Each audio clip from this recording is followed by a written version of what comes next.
l'immensité bleue de l'Atlantique, il y a une terre dont la beauté naturelle ne demande qu'à être explorée. L'archipel des Açores. Ce paradis pour les randonneurs et amoureux de la nature est situé à mi-chemin entre le vieux continent et l'Amérique. Les Açores, région autonome du Portugal, est composée de 9 îles qui s'étendent sur près de 600 km. Terceira est la deuxième la plus peuplée, avec un peu plus de 53 000 habitants pour environ 400 km². C'est la plus à l'est des 5 îles formant le groupe central. La troisième découverte par les Portugais, ce qui lui a valu son nom.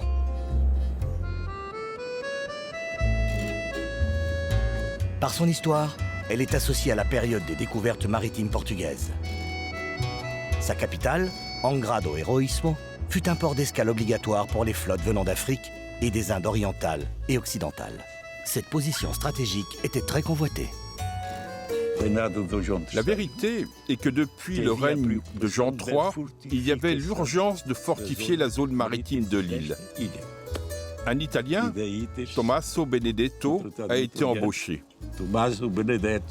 Il a conçu un plan de fortification pour toute la côte de Terceira, en commençant bien évidemment ici par le port, mais en faisant tout le tour.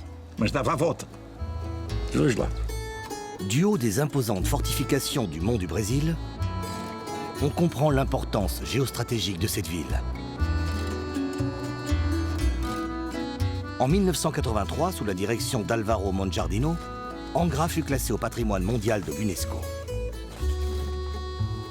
Une réussite tout à fait remarquable, vu qu'il s'agissait de la première ville portugaise à obtenir une telle reconnaissance.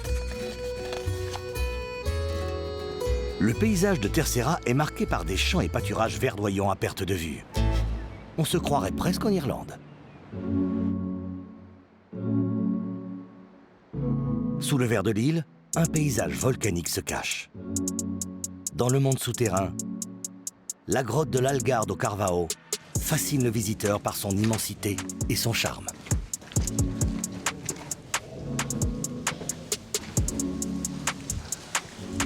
Nous sommes à l'intérieur de ce que géologiquement s'appelle un volcan vide ou une cheminée volcanique vide, qui a été le résultat d'une éruption d'à peu près 2001 qui a écrasé un ancien camade de lave trachyte et que, par chance, a vidé toute la lave qu'il y avait à l'intérieur. Ici, on a aussi des stalactites en silica, qui est un minéral qui est imprégné dans le lave qui est autour de nous et qui, à cause de l'infiltration de l'eau, va apparaître sur un stalagmite qui grandissent à peu près 1 centimètre chaque 101. Comme elle devient un peu plus lourde, depuis quelque temps, elle tombe.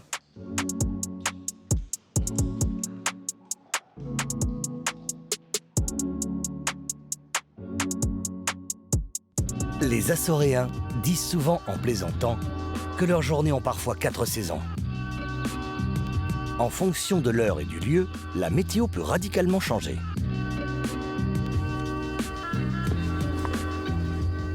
A priori, un climat imprévisible et une terre volcanique ne sont pas les conditions optimales pour la viticulture.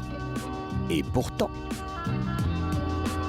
Cette géographie est compliquée parce que il faut avoir un certain nombre de jours de soleil au vert, un certain nombre de jours sans la pluie, et il faut qu'il ne pleut pas en mois d'août.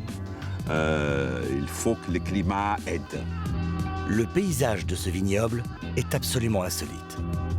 C'est la géométrie qui commande, par le biais de murets de pierre noire de lave, ici connus sous le nom de Corrais. C'est un terrain noir, avec beaucoup de carreaux. Les murs sont organisés d'une telle façon que le soleil qui vient du sud peut être attrapé à l'intérieur de chacun. Quand on vient ici pendant la nuit, par exemple, au mois de juillet, au mois d'août, on sent la chaleur qui vient.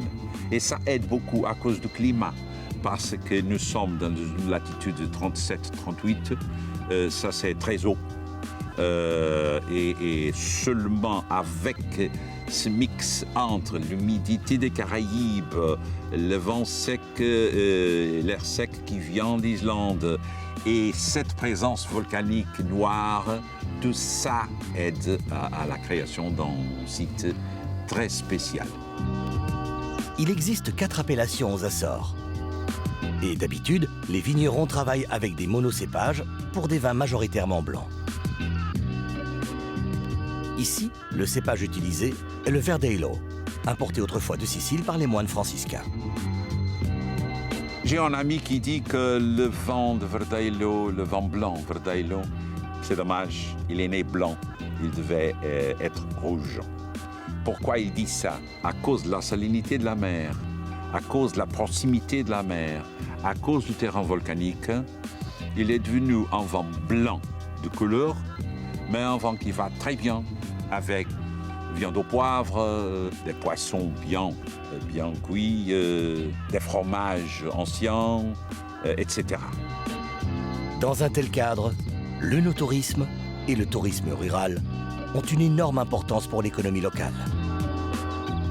À l'heure où nous vivons, dans une société qui prône la vitesse, de plus en plus de voyageurs cherchent à se ressourcer dans un environnement en harmonie avec le territoire. C'est justement l'objectif de la ferme Quinta do Martello. Vivre la vie d'il y a 5 siècles dans une ferme traditionnelle de Terceira. Quinta do Martello propose également des maisons et des chambres entièrement rénovées tout en conservant leur attrait et charme d'origine. Tradition oblige, chez Gilberto, nous découvrons le plat le plus traditionnel de l'île, l'alcatra de bœuf açoréen. Le secret de l'alcatra est le chaudron d'argile légèrement fuselé, de manière à apurer et épaissir la sauce composée de lard, d'oignons, d'ail, de laurier, de piment et de vin, parmi d'autres ingrédients. Et pour conclure, il suffit de placer l'alcatra au four à bois.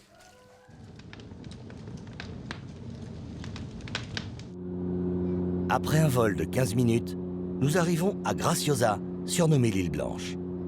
Un véritable petit jardin composé de plantes endémiques de l'archipel des Açores. Il n'est pas difficile de tomber amoureux de ces paysages. C'est le cas de Franco, un directeur artistique italien qui a quitté une carrière avec Federico Fellini et Martin Scorsese pour trouver ici son bonheur. Ce Romain rêvait d'un endroit serein, loin de l'agitation des grandes villes. Ici, il a relevé un nouveau défi. Protéger les ânes, dit nain de Graciosa.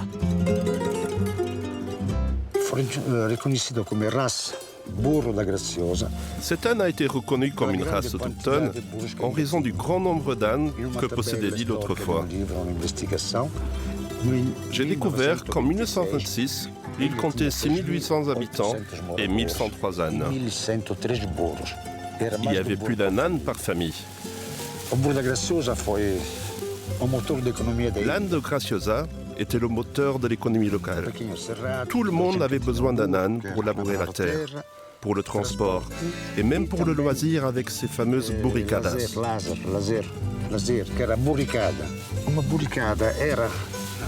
Une burricada était un groupe d'amis qui avaient des ânes et qui se retrouvaient et allaient d'une paroisse à l'autre pour pique-niquer. Ils apportaient de la nourriture, du vin. C'était la fête. C'était une fête. C'était le seul moyen de transport qu'ils avaient dans le passé. L'âne était vraiment tout.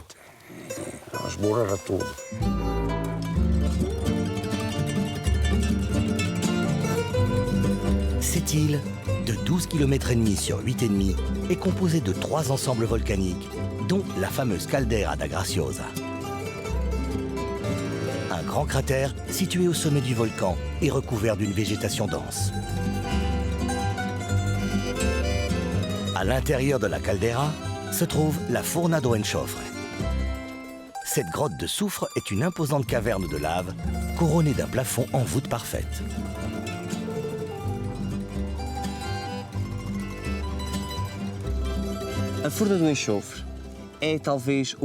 La grotte de soufre est le plus grand ex-libris de Graciosa.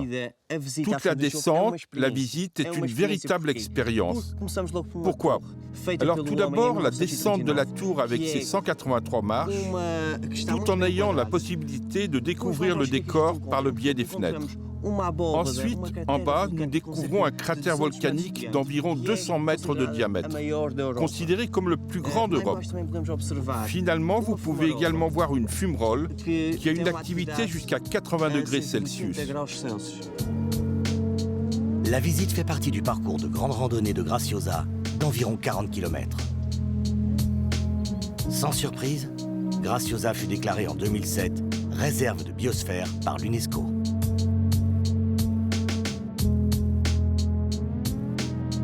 Dernière halte à l'île de Fayal.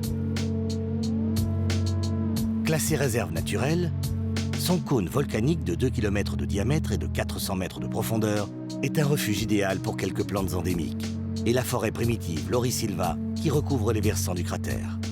Mais ici, à Capeliños, le paysage a radicalement changé en 1957 car une énorme éruption a rajouté 2 km² à l'île. La population en a subi de lourdes conséquences. Ce type d'éruption a produit essentiellement des cendres. Et ces cendres ont détruit les cultures. Ça, c'était le grand problème pour cette île. Et à cause de notre beau relation très ancienne depuis 1795 avec les Américains, deux sénateurs, John Fitzgerald Kennedy et John Pastore, ont créé et ont fait passer au Congrès le Azorean Refugee Act, qui a permis à tous les Azoriens de cette région qui voulaient émigrer à immigrer aux États-Unis. Et moitié de la population de Fayal a été déplacée aux États-Unis à cette époque-là. Le Centre d'interprétation volcanique, créé en 2008, retrace l'histoire volcanique des Açores et de Fayal en particulier. Décidément, les Açores ne manquent pas d'atouts pour les amoureux de la nature et des phénomènes naturels.